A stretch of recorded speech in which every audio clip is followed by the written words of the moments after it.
नमस्कार दोस्तों, welcome to तैयारी 3 आईएएस। मुझे उम्मीद है कि आप सब लोग अच्छे होंगे। आज का अपना जो सेशन रहेगा दोस्तों, वो रहेगा स्तूपा आर्किटेक्चर का। देखिए, इससे मौर्यन एज की बात की, मौर्यन एज के आर्ट एंड आर्किटेक्चर की बात की।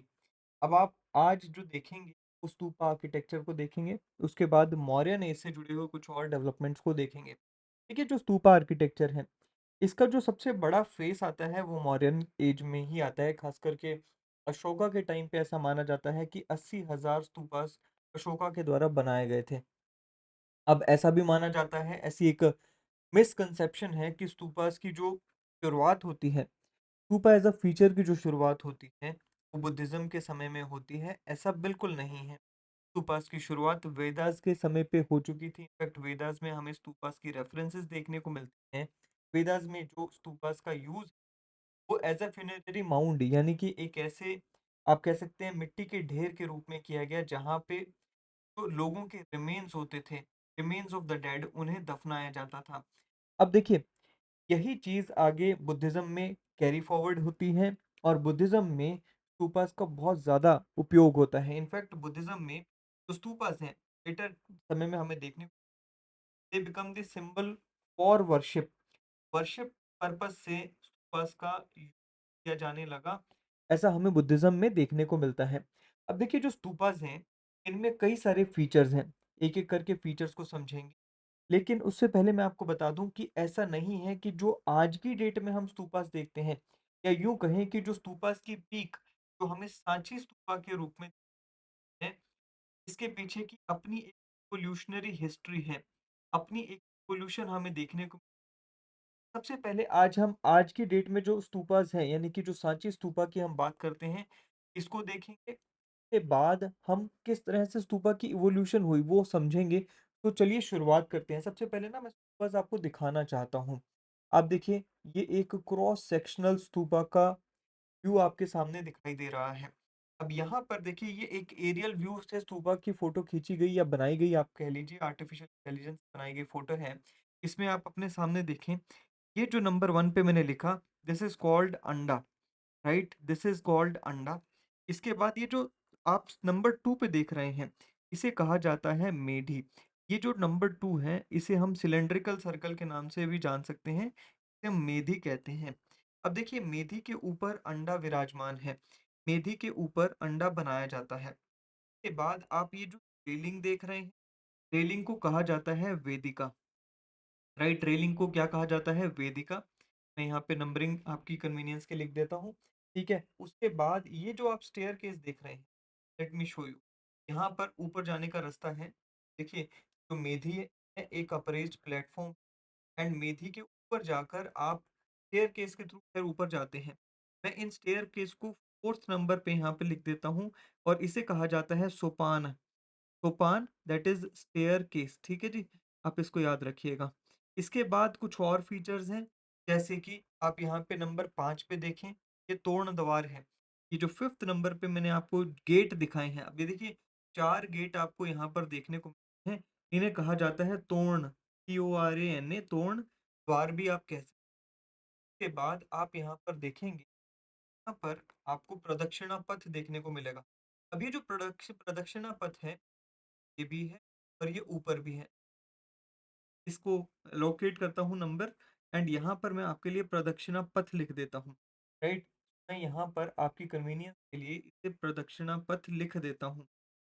ठीक है, प्रदक्षिणा प्रदक्षिणा पथ मैंने आपके लिए लिखा। अब ये जो प्रदक्षिणा पथ है, लेडीज एंड जेंटलमैन, आप देखेंगे कि ये प्रदक्षिणा पथ यहाँ पर भी है। एंड जब आप सोपान से, यानी कि सीढ़ियों से ऊपर जाते हैं, और अंडा के अराउंड घूमने के लिए भी आपको यहाँ पे प्रदक्षिणा पथ देखता है।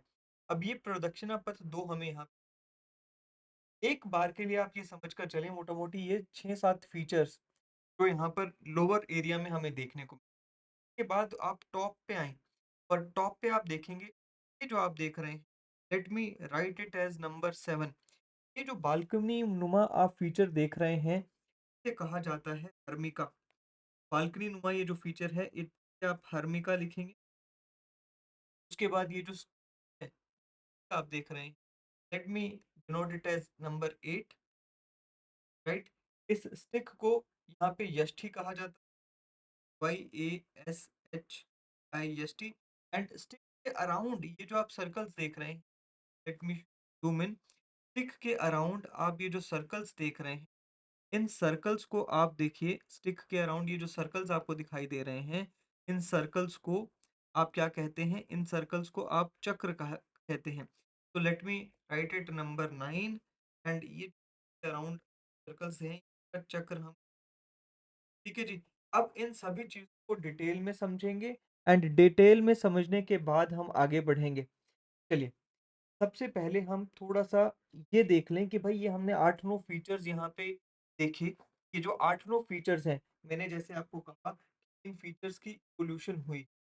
अब ये फीचर्स यहाँ पर भी में होंगे। थोड़ा-सा इन्हीं पे और बात करते हैं। ट्रिक जो है, ये जैसे आप यहाँ पे भी देख पा रहे हैं, ये इसके अराउंड जो 3 चक्र बने हुए हैं या 3 छतरी बनी हुई हैं, these 3 छतरीज़ represent 3 jewels of Buddhism, that is Buddha, Dharma and संघ। बुद्धं शरणं गच्छामि, धर्मं शरणं गच्छामि एंड संघम शरणं गच्छामि। ये जो 3 जूल्स हैं बुद्धिज्म के, त्रिरत्न जो है बुद्धिज्म के, उनको रिप्रेजेंट करते हैं छत्र। चलिए, अब इवोल्यूशन की बात करते हैं। देखिए, सबसे पहले तो ये हमें जानना चाहिए कि जो स्तूपास होते थे, इन स्तूपास का पर्पस क्या होता था? तो पर्पस वाज़, आप यहाँ पर हैं, सांची स्तूपा का ही रियल व्यू है। अब देखिए, स्तूपास का पर्पस क्या होता था? तो हमें वेदास के टाइम पे पर्पस देखने को मिलता है, वही पर्पस हमें इस समय में भी देखने को मिलता है। क्या? तो रिमेन्स ऑफ द डेड होते थे, उन्हें इन स्तूपास में दफनाया जाता था। खास करके स्तूपास का इस्तेमाल हुआ है बुद्ध, भगवान जो बुद्ध हैं, उनके जो चलाने वाले या शुरुआत करने वाले भगवान बुद्ध हैं, रिमेन्स को दफनाने के लिए इस्तेमाल किया गया। ऐसा कहा जाता है कि जब बुद्ध की डेथ होती, उस समय 2 स्तूपा का निर्माण किया गया। उसके बाद हमें देखने को मिल पाते हैं, अशोक ने बुद्ध के जो रिमेन से 9 स्तूपा से निकलवा के अराउंड 80,000 स्तूपास का निर्माण कराया, और ऐसा कहा जाता है कि 1000 स्तूपास में बुद्ध के रिमेन्स को रीडिस्ट्रीब्यूट कराया गया। चलिए, अब हम थोड़ी-सी और यहाँ पर बात करते हैं स्तूपा की इवोल्यूशन की। जैसे मैंने आपको कहा कि भाई देखिए, जो आज का हम फाइनल स्ट्रक्चर देखते हैं, let me show you the final face of Sanchi stupa, जो कि आज हमें देखने को मिलता है। ये है जी सांची स्तूपा, जो कि वर्ल्ड फेमस सांची स्तूपा है, ग्रेट सांची सांची स्तूपा के नाम से। ये फाइनल इवोल्यूशनरी फेस है। इससे पहले स्तूपास की इवोल्यूशन कैसे हुई, वो थोड़ा-सा एक-एक करके देख लेते हैं। तो सबसे पुराना स्तूपा हमें आज की डेट हवा हुआ। अब जैसे मैंने आपको कहा कि this is one of the 9 stupas built immediately after the death of Buddha. और यहाँ पर आप देखेंगे जो पिपरावा स्तूपा था, बहुत ही सिंपल इसमें डिजाइन था। डिजाइन तो क्या ही था, उसमें आप देखेंगे कि मिट्टी की माउंड बनाई गई है एंड इसको कवर किया गया है ब्रिक्स के साथ। अब देखिए, यहाँ पे एक आप कह सकते हैं कि एक रेक्टेंगुलर प्लेटफॉर्म पर आप यहाँ पे मिट्टी का माउंड देख पा रहे हैं। ठीक है? अब ये शुरुआती फेस है। शुरुआती फेस की आप यहाँ पे भी परिकल्पना, आपके सामने फोटो है। उसके बाद धीरे-धीरे कहानी आगे बढ़ती है एंड कहानी में आप देखते हैं भाई, शुरुआती जो मिट्टी का माउंट था, उसको पहले तो केवल मिट्टी हुआ करती थी, उसको फिर इनने जो अपकमिंग रूलर्स थे, उन्होंने बर्न्ट ब्रिक से कवर कराना शुरू किया। उसके बाद हमें देखने को मिलता है कि भाई वेदिका के, सॉरी, जो यहाँ पे वेदिका या आउटर रेलिंग है, उनकी एडिशन होनी शुरू हो जाती है। तो सांची की ही अगर मैं बात करूँ, देखिए सांची कॉम्प्लेक्स है। सांची कॉम्प्लेक्स में कई सारे स्तूपास हैं, जिनमें से एक जो स्तूपा है सांची स्तूपा नंबर 2, वो आप यहाँ पे देख पा रहे हैं। अब ये जो सांची स्तूपा नंबर 2 है, इसमें केवल यहाँ पे आप देखेंगे लिंग ऐड की गई है। इसमें बाकी के फीचर्स हमने देखें, वो एडेड नहीं है, राइट? ये जो रेलिंग ऐड की गई सांची स्तूपा नंबर 2 में, was added around 125 BC foreign age. इसी के कुछ वर्षों बाद हमें देखने को मिलता है कि भारहत स्तूपा जो है, उसमें इस तरह का तोरण द्वार ऐड किया जाता है। Now this तोरण द्वार was added in around 150। तो you can imagine and you can see कि किस तरह से एक-एक फीचर ऐड हो रहा है। सबसे पहले एक बिल्कुल ही प्लेन एंड मिट्टी का माउंड बनाया जाता है, उसके ऊपर ब्रिक्स लगा दी जाती हैं। ब्रिक्स के बाद आप देखेंगे ये वाली जो इमेज है, let me zoom in for you. ये वाली जो इमेज है आप देखेंगे कि यहाँ पर रेलिंग ऐड हो जाती है। रेलिंग के बाद हम क्या देखते हैं? रेलिंग के बाद हम देखते हैं कि भाई यहाँ पे जो तोरण द्वार है वो ऐड हो जाता है। नाउ तोरण द्वार के साथ-साथ आप और भी चीज़ ध्यान दें। ये जो आप देख रहे हैं रेलिंग, या जिसे हम वेदिका, ये रेलिंग भी काफ़ी ज़्यादा डेकोरेटेड हो चुकी है, काफ़ी ज़्यादा किया गया है, कार्व आउट किया गया है इसे। अब इसमें भी वर्टिकल पोस्ट जो है इस रेलिंग का, इसे थंब या थब कहा जाता है। एंड जो हॉरिजॉन्टल पोस्ट है इसे क्या कहते हैं? हॉरिजॉन्टल क्रॉस बार को सूची कहा जाता है। अब थंब या थब पे भी एंड सूची पे भी आप देखेंगे बुद्ध से जुड़े हुए जो इमेजेस हैं यहाँ पे कार्व आउट किया गया है। जैसे सर्कल हो गया, एलिफेंट हो गया, आप यहाँ पे देख पा रहे हैं, बोधि ट्री हो गया। ये सारे जो आप इमेजेस हैं कार्विंग्स दे पा रहे हैं। ठीक है? फिर फाइनली जाकर जो है ग्रेट सांची स्तूपा आता है। अब सांची स्तूपा के बारे में दो बातें हमें पता होनी चाहिए। सबसे पहले तो ओरिजिनली जो सांची स्तूपा है it was commissioned by Ashoka himself, and इसमें लॉर्ड बुद्धा के रिमेन्स हैं उन्हें दफनाया गया था। शुंगास ने आकर इसमें और चीजें, जैसे कि शुंगास ने इसमें आकर ऐड कराई। चलिए, कहते जी there are many was at the site in Sanchi, but the great super built by originally by Ashoka contains relics of Buddha. Second century, Shunga got the original big structure of the stupa covered with। तो जो अशोका के time पे स्तूपा बना था वो brick structure का था, जैसे मैंने आपको पहले भी बताया। इसको बाद में स्टोन से कवर किया गया। किसके टाइम पे? शुंगा के टाइम पे। And size of stupa of course was enlarge. तो इसको इस तरह से मानकर चलें कि भाई पहले इस तरह का एक ब्रिक स्ट्रक्चर था। ब्रिक स्ट्रक्चर के ऊपर आपने लेयर ऑफ स्टोन बढ़ा दी, तो नेचुरल सी बात है कि भाई जो स्तूपा का साइज है वो तो बड़ा होना ही था। फिर सातवाहना आते हैं एंड उन्होंने चार तोरण द्वार इस सांची स्तूपा में, उसके भी 200 साल 400 साल बाद आप कह लें कि ऐड किए। सेकेंड सेंचुरी एडी में चार जो तोरण द्वार हैं यहाँ पर ऐड कर दिए जाते हैं। सांची स्तूपा को डिस्कवर किसने किया था? ब्रिटिश जनरल हेनरी टेलर ने 1818 में सांची स्तूपा को डिस्कवर किया। ठीक है जी। तो ये कुछ बातें हमें सांची स्तूपा के बारे में पता। तो ये है जी आर्किटेक्चर, जिसपे अक्सर पहले यूपीएससी सवाल काफी पूछा करती थी, अब थोड़ा सा कम हो गया है, बट यस, चांसेस आर कि सवाल पूछ लिए जाएंगे। अच्छा, यहाँ पे आप ये स्कल्पचर्स देख रहे हैं। इन स्कल्पचर्स के ऊपर मैं अभी नहीं जा रहा हूँ, बहुत ही डिटेल में हम पोस्ट मॉडर्न आर्किटेक्चर की जब बात करते हैं तब हम इन स्कल्पचर्स कवर करते हैं। खास करके सांची स्तूपा का जिक्र मैं वहाँ पे काफी ज्यादा करता हूँ, so I will cover these things there and then only. अब मॉडर्न एज के स्कल्पचर्स की बात कर लें। देखिए, मॉडर्न एज के जो स्कल्पचर्स हैं इसमें हमने दो तरह के स्कल्पचर्स देखने को मिलते हैं। पहले तो जो अशोकन पिलर्स पे स्कल्पचर्स हमने देखे, उनको हम कोर्ट आर्ट की श्रेणी में रखते हैं। इन कोर्ट आर्ट की श्रेणी में क्यों रखा जाता है? बिकॉज रॉयल पैट्रोनेज मिली, कोर्ट की तरफ से उन आर्टिजन्स को पैसा मिलता था एंड उनके द्वारा ये स्कल्पचर कोर्ट के आदेशों पे बनाए जाते थे। उसके बाद हम बात करते हैं उसके बाद हम बात करते हैं पॉपुलर आर्ट की। नाउ पॉपुलर आर्ट में क्या आ जाता है? देखिए, पॉपुलर आर्ट उसे कहा जाता है जहां पर कोर्ट नहीं बल्कि आम जनता के द्वारा, खास करके जो मिडिल क्लास फैमिलीज हैं या फिर जो रिच फैमिलीज हैं, इनके द्वारा कुछ कोर्ट आर्ट बनवाया जाता है। कुछ सॉरी, इस इनके द्वारा जब कोई आर्ट का जो काम है उसे सैंक्शन कराया जाता है, उसे हम पॉपुलर आर्ट कहते हैं।